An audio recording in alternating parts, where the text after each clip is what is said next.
Yaorana Sunshine, j'espère que tu vas bien. Tu m'entends souvent parler de mes livres ou je te le mets souvent en bande-annonce, etc. Et tu peux te poser la question, ouais, ok, parle de ces livres et du coup, qu'est-ce qu'il veut dire par là?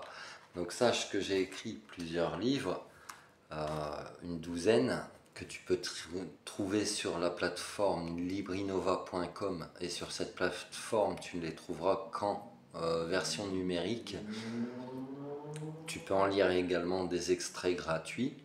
Après, si tu souhaites, tu peux te les procurer là-bas. Tu peux te les procurer également sur la Fnac, Cultura, Amazon ou bien d'autres plateformes en numérique.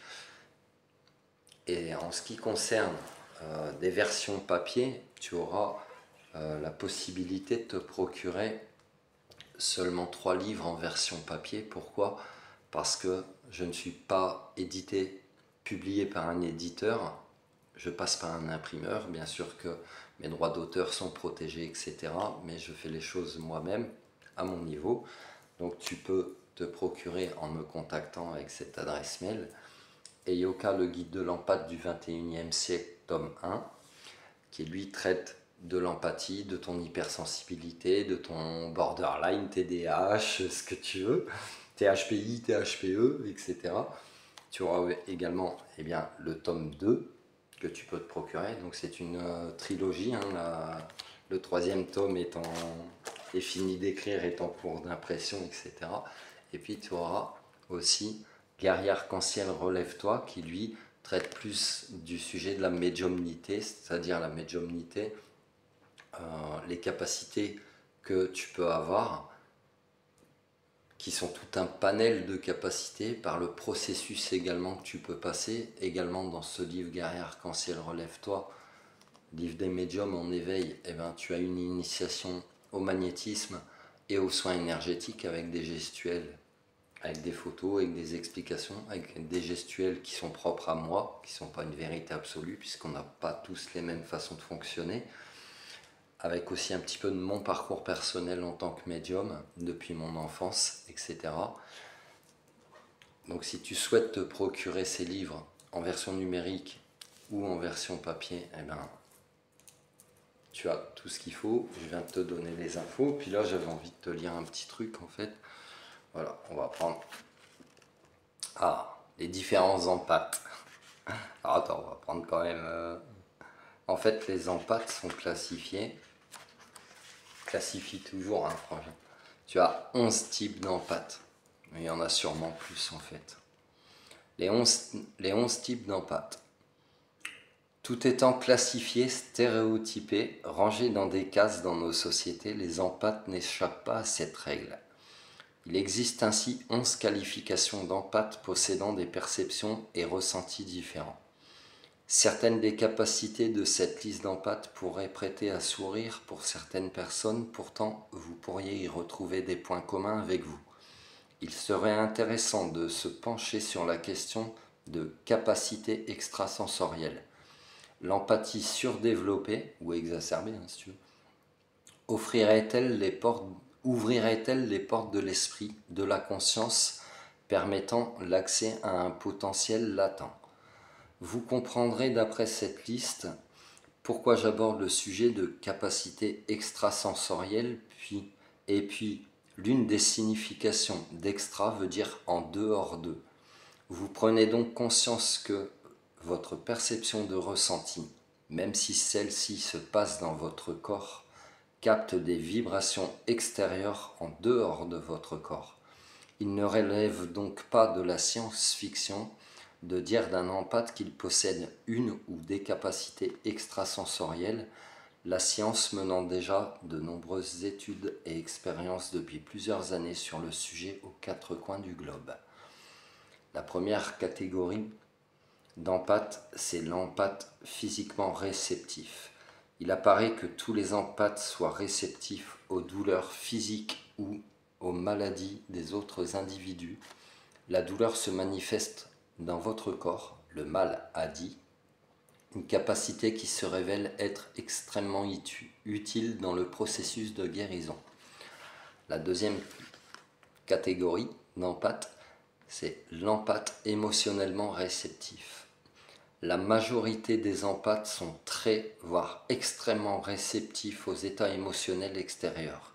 Effectivement, cela joue physiquement et émotionnellement un rôle essentiel dans la capacité à ressentir les émotions des autres avant que celles-ci ne soient exprimées. C'est par la communication que celles-ci seront libérées, et vous avec. La troisième catégorie, c'est l'empathe très conscient. Ce type d'empathe a la capacité de savoir si quelque chose doit être fait ou si la déclaration d'intention d'une personne est vraie ou trompeuse, sans aucun raisonnement. C'est-à-dire que tu perçois en fait, tu le ressens. Donc d'apprendre à t'écouter toi-même, c'est important, c'est écrit aussi là-dedans. Possédant une conscience accrue, ils ont la capacité de savoir s'ils doivent faire quelque chose ou pas. La quatrième catégorie, c'est l'empathe de géomancie.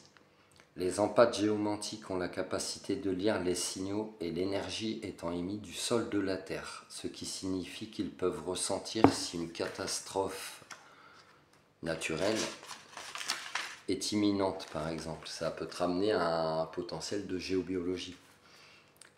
La cinquième catégorie, c'est l'empathe fauna.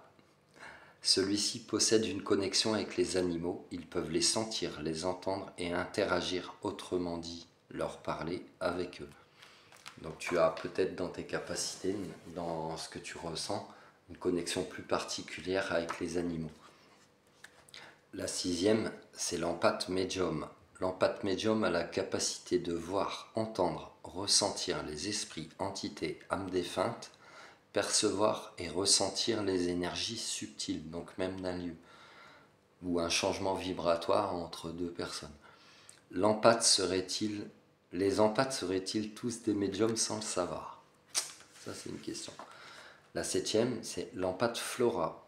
Les empathes flora ont la capacité de recevoir ou de ressentir les signaux et de communiquer avec le monde végétal. Voilà. En fait, dans ces différentes catégories d'empathes, tu peux te retrouver parce qu'il y a certaines personnes qui auront certaines fonctions et il y a des personnes aussi qui les ont toutes. La huitième catégorie d'empathes, c'est l'empathe psychométrique. Les empathes psychométriques ont la capacité de recevoir de l'énergie, des sensations, des informations provenant des objets inanimés comme les bijoux, lieux ou photos. C'est une forme de médiumnité, ni plus ni moins. La neuvième catégorie d'empathes, c'est l'empathe télépathique. Les empathes télépathiques ont la capacité de lire dans les pensées inexprimées des autres. Ils parlent également par la pensée, par télépathie. Tu as peut-être déjà pu l'expérimenter avec tes proches quand tu penses à un de tes proches et puis tu te dis ah, il va pas bien, je le ressens, je vais l'appeler. Et quand tu appelles, la personne, elle va te dire ah, c'est marrant que tu appelles, je pensais à toi justement.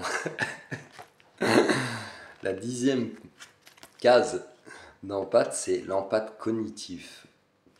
Les empathes cognitifs peuvent ressentir une situation ou un événement avant sa survenue.